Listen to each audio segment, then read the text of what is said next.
پیارے دوستو، کیا ہمارا حال یہ نہیں ہو گیا کہ ہمارے گھر میں سال ہو جاتا ہے اور کئی تو سالوں گزر جاتے ہیں مگر قرآن پاک نہیں کھولے جاتا؟ افسوس کے ساتھ اگر آج ہمارے کسی دوست کا یا باس کا یا کسی کا بھی میسج آتا ہے تو ہم فوراً جواب دیتے ہیں، یہاں تک کہ اگر نماز میں بھی کسی کا میسج آتا ہے تو ہمیں ٹینشن ہونے لگ جاتی ہے کہ پتہ نہیں کس کا میسج آیا ہے، اور نماز پڑھ کے فوراً اس کو جواب دیتے ہیں۔ مگر افسوس کے ساتھ کہنا پڑ رہا ہے، ہمارا رب جس نے ہمیں پیدا کیا، جس نے ہم پر اتنے سارے احسانات کیے، اور وہ رب جس نے ہمیں ایمان عطا فرمایا، مسلمان بنایا، اور سب سے بڑھ کر اپنے محبوب صلی اللہ تعالیٰ علیہ وسلم کا امتی بنایا، چاہتا تو کسی اور کو امتی بنا دیتا، چاہتا تو کسی اور گھرانے میں پیدا فرما دیتا، مگر اس نے مسلمان گھرانے میں پیدا فرمایا، حضور صلی اللہ تعالیٰ علیہ وسلم کا امتی بنایا۔ اس کے باوجود بھی ہم قرآن پاک نہیں کھولتے جو اس نے ہمیں میسج دیا ہے، اور وہ میسج بھی ہمارے لیے ہی فائدہ مند ہے، اگر ہم پڑھیں گے تو ہمارا اس میں فائدہ ہوگا، پھر بھی ہم وہ میسج نہیں پڑھتے۔ تو آج سے نیت کر لیجئے کہ انشاءاللہ الکریم قرآن پاک بھی پڑھیں گے، اور اس کے ساتھ ساتھ جو اللہ پاک نے ہمیں حکم ارشاد فرمایا، جو میسج دیا ہے،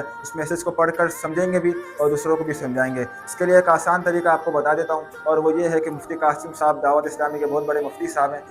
انہوں نے ماشاءاللہ الکریم تفسیر کی 2 کتابیں الحمدللہ عز و جل لکھی ہیں، ایک تو صراط الجنان ہے اور دوسری تفسیر تعلیم القرآن ہے۔ تو میری آپ سے التجا، یہ بہت آسان تفسیر ہے، اگر ہم پڑھیں گے تو انشاءاللہ الکریم ہمیں ایسا لگے گا کہ ہم سے باتیں کی جا رہی ہے، ہمیں سمجھایا جا رہا ہے۔ تو آپ سے نیت کر لیجئے کہ انشاءاللہ الکریم اس کو بھی پڑھیں گے۔ اللہ پاک سے دعا کرتے ہیں کہ اللہ پاک ہم سب کو قرآن پاک پڑھ کر سمجھنے کی توفیق عطا فرمائے۔ جزاک اللہ خیرہ۔